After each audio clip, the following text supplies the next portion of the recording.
Hi YouTube, it's Kathy, and this is my weekly entertainment wrap-up for July 10th through 16th. This week I read 2 books, I watched 7 shows, I watched 1 movie, and I listened to 2 books.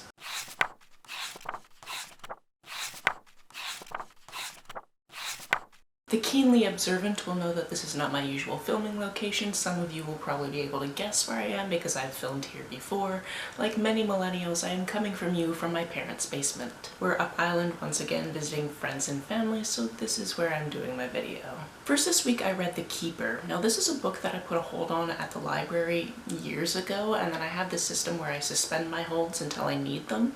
However, your holds can actually expire after a while, and I noticed this, and I noticed that the expiry on this one was coming up, so I decided it was time to actually get the hold. That means I have no idea who recommended this to me. This is a mystery thriller book set in the UK, and it's set between 2 timelines, then and now. In the previous timeline, we're following this woman named Katie, and she's on a night out with her friends, and then she meets this guy. In the present timeline, we're following some police officers. We're trying to find out if this body that turned up got there because somebody murdered her, or because she jumped from a bridge. This means the usual things of interviewing the people that last saw her, the people in her life, trying to figure out if anybody was with her on the bridge, all of those types of things. In doing so, we also get the backstories of a lot of women at the place where she worked, which was in fact a shelter for women who were escaping abusive situations. Obviously that means that this is going to have lots of triggers for domestic abuse situations, so know that going in. Also know that the police officers don't have the most politically correct opinions on these types of things. And when it comes down to the whodunit, it honestly did a really good job of misdirecting until the very end. The other physical book I read this week was It Ends Like This. I picked this up on a whim from the library, and it turns out it's a modernized retelling of the Lizzie Borden story, sort of. This book concerns 2 sisters, Charlotte, who's 16, and Maddie, who's 17. Right at the beginning of this book, we find out that their mother has died, and then we flash forward about 4 months later, and things are very intense in the household. Charlotte doesn't really get out of bed anymore. She hasn't even been to school since this happened, and Madison is trying to just live as though life is normal, and so she actually goes to school. But their dad is super weird about it. He doesn't seem to be grieving at all, and oh yeah, the woman that used to be their mother's personal assistant is now with their dad, and that's gross because she's way younger than him. Once they find some things in the house and also some letters that back up the idea that the father and the personal assistant slash new girlfriend might have wanted their mother dead, they start investigating to figure out if they can bring some justice to this situation. And right on the front of this book it tells you that it does not end happily. And if you know anything about the infamous true crime Lizzie Borden case, you can maybe guess where this goes. I didn't know it really had this Lizzie Borden-esque feel to it when I picked it up. I was just kind of like, this looks dark, it's got sisters, there's a dark past, they gotta figure something out, sure I'll pick this up. I didn't know really anything about it, so reading the author's note at the end about how she read a book on it when she was a small child and couldn't get the story out of her head, I found that interesting. Let's go on to all the things I watched this week, which was a lot of them. I caught up on Drag Race All Stars All Winners, except for I caught up on the previous week's episode, so I didn't end up watching this week's episode, which I know is the roast, but I haven't seen that episode yet. Again, because the episode comes out on Friday night, I'm usually busy, so if I don't watch it on Saturday, I don't watch it before I do these wrap-ups. However, the episode I did watch had the runway where they were doing a bunch of different reveals, and I really enjoyed that. I really love runway reveals, and I really love that the last dress that Jinx was wearing is based off a piece of art that literally hangs in the living room where I watch my episodes. Obviously not the original, but my roommate is an artist and she recreated it, and that piece of art is literally on the wall across from where I sit and I watch Drag Race, so that was cool. We also finished the last 3 episodes of the 4th season of Stranger Things, which was a long go because these episodes are at least an hour and a half long each, the last one being 2.5 hours. Basically, when you watch this show, you are watching mini movies. I'm not going to tell you how things went or anything like that. It's always fun to see the team all get back together, and it's so fun to have a season where people are off doing their own things, which happens a lot in these seasons now that I think about it, but this one was really good at having these different pockets of people literally spread out around the globe doing their own things that all had to do with the same central mission, which is just really interesting. I also watched a Netflix series called Worst Roommate Ever. This is a true crime series about people that have had truly terrible roommates. In the first episode, for example, the woman had been killing people that lived at her boarding house so she could cash their social security checks. The last 2 episodes had to do with serial squatters, so people that move into your house and then just refuse to pay rent, and you can't get rid of them because it's actually really difficult to evict somebody in these places where it was happening once they've gotten mail there. So like even if they're not paying, it is basically impossible to get rid of them. There was also an episode of this that went international, and that key eyewitness testimony in that one was so fascinating. So yeah, this is a very interesting series. So if you're interested in true crime, Worst Roommate Ever was really fascinating, actually. I sat there and watched every episode. There's only 5 episodes, but I sat there and watched all of them in an evening. We also watched the 3rd season of Love, Death, and Robots. I can take or leave some of the episodes. Sometimes it's fascinating because you're like, wait, I think I know that voice, and you look it up and you do know that voice, which is fun. And sometimes it feels like it's an episode that you've seen before and it's going to be something that's slightly different. Anytime it's episodes where the focus is on soldiers, I always kind of drift off and will play a game on my phone until the episode ends, just because it feels like so many of the episodes have to do with that. If you've never heard of it before, this is a show that takes short sci-fi stories and then converts them into just an episode of a show. It's not consistent. None of the characters come back, with the exception of the 3 robots that were in the very first episode ever, and then the first episode of the 3rd season. That's a continuation, but you don't need to have seen the first episode to enjoy that episode either, so they're not connected in that. It's just they happen to be the same 3 characters. It's a good show to put on if you don't know what else to watch and you just want to watch a little bit of something before you go do something else. And some of the episodes are sufficiently weird, so if you like weird things, then there's that for you.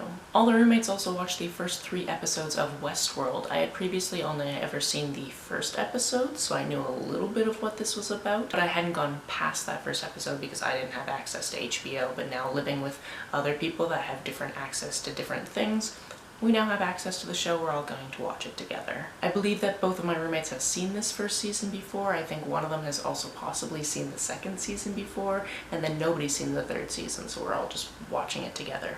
If you've never seen it before, Westworld is about this amusement park that's based in the Wild West, but it's staffed with robots that have all of these different little quests that you can go on, and the robots look very, very real. It's also set up in such a way where they can't harm you, but you can harm them, which is just so disturbing. And then something happens where they think that some of the programming might have gone awry, and they have to kind of figure out what that is. There's also this one guy who's on this weird side mission that he thinks there's this side quest that nobody's ever really done in the park before, and it involves a lot of murdering and being real gross, and I don't like him.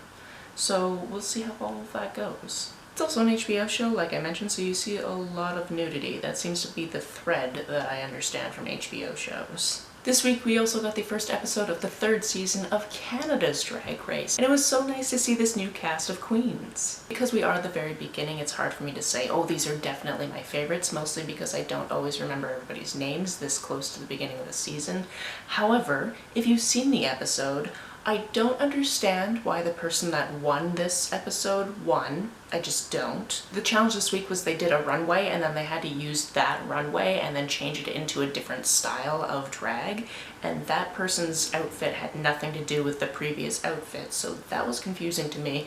And then also I was very upset with who went home, so we're off to a terrible start when it comes to judging for me personally. But I'm interested to see what else happens with this cast. As for the last show I watched this week, that's just the Food Network. You know that when I come to a place that has cable, that's what I put on. So I've literally put on the Food Network the last 2 nights while we've been here. Haven't actually really been watching it, mostly just having it in the background while I cross-stitch, because I started a very big, ambitious project. It's called a stitch-along. Basically, people all over the world are making the same pattern, but you don't have the full pattern when you start. It's given to you in 7 different pieces over 14 weeks. So this is something that I'm not going to finish until November, because the last piece of the pattern will be given to us on Halloween. But essentially I'm working on a 2-foot by 2-foot canvas, and I'm just doing the border right now, and it's gonna take a while because I'm used to stamped cross stitches, which is cross stitches where they've actually put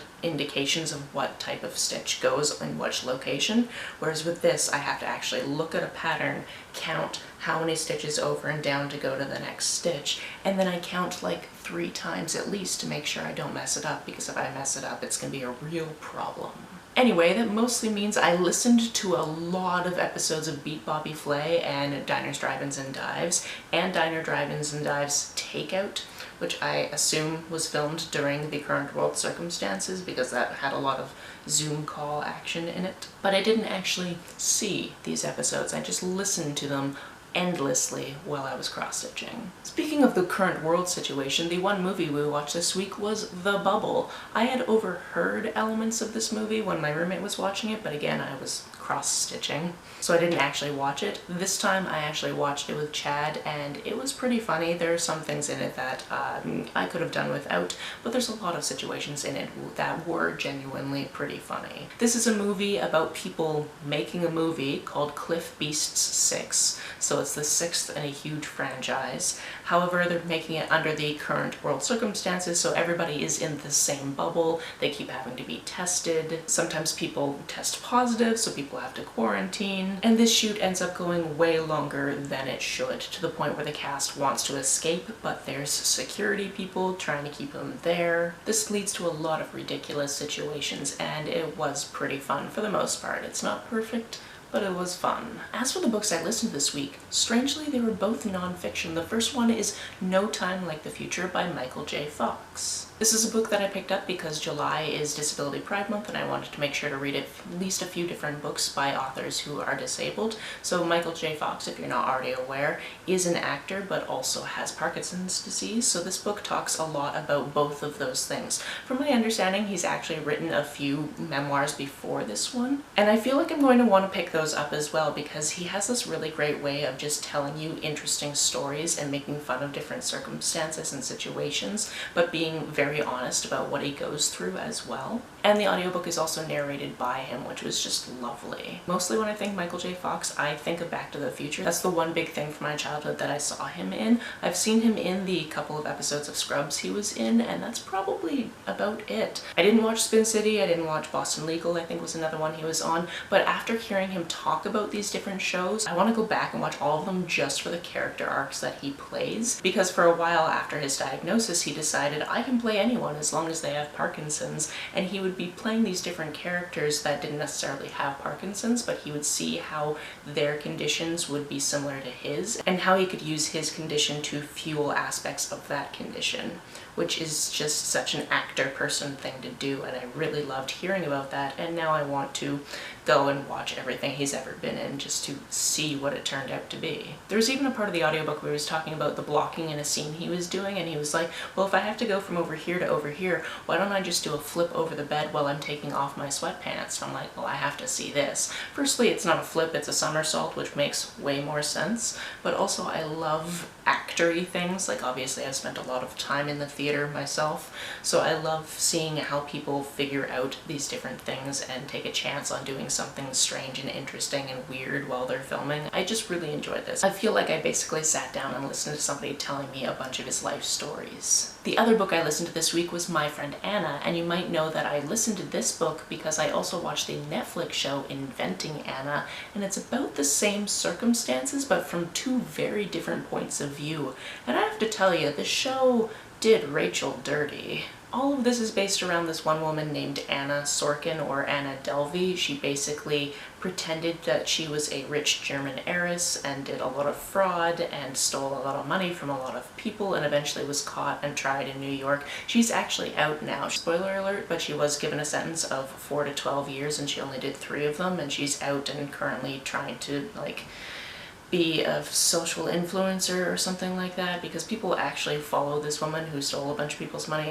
It's a weird circumstance. Anyway, so the TV show has to do with a journalist who is figuring out whether or not she was a real heiress and all of these different things. And in that TV show, one of the characters is this woman named Rachel, who was this woman that Anna actually perpetuated some fraud against. Despite the fact that I really love that actress because I've seen her in other Shondaland shows and I really enjoy her, the show was definitely very pro Anna in this circumstance, which is just a weird way to be when you think about what actually happened. Essentially, Anna was doing a lot of long-term cons where she would open up different bank accounts, put money from fake checks into those bank accounts, take the money out, use that money for certain things. So she had done enough splashing of cash that when she decided that she needed to leave the country because of the type of visa she was on, she was going to go on this trip to Morocco with her friend Rachel and a couple of other people. But because it seemed like she was very frazzled and not good at booking travel and that type of thing, Rachel ended up putting things on her card knowing that Anna was supposed to pay her back. Anna was supposed to be paying for the entire trip.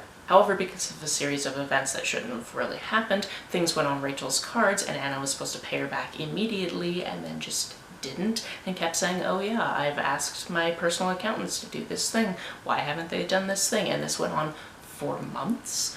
So Rachel ended up actually helping the police capture Anna, and then she went on trial for all the various things. And it was just fascinating to see it from Rachel's point of view, because in the show it portrays her as very money grubbing and that type of thing, when that wasn't really the truth. So even though we're following a journalist in that show and you think journalists are supposed to be unbiased, the show itself is definitely not unbiased. It always comes down to look at your sources and try to figure out who gains from doing what. It's also very interesting that they kind of circumvented the Son of Sam law, which is a law in the States where people who commit crimes can't get money based on the crimes that they committed by like selling their story or whatever. But if you haven't been convicted yet, apparently you can sell your story beforehand. It's very interesting. Let's just say that. That's it for this week. If you've read, watched, or listened to any of these, let me know about it down in the comments below, or let me know what you're reading, watching, or listening to. On the way down to the comments, if you hit that subscribe button, that would be very nice of you. If you don't feel like leaving a comment but want to make sure that I know you were here, just leave me an emoji or a smiley face if you happen to be on your keyboard. Some people have asked if there's a way to financially support this channel, so I set up a Ko-fi account, which is a digital tipping service. The link for that, as always, is down below. You can like and share this as you see fit, and I will see you very soon. Bye!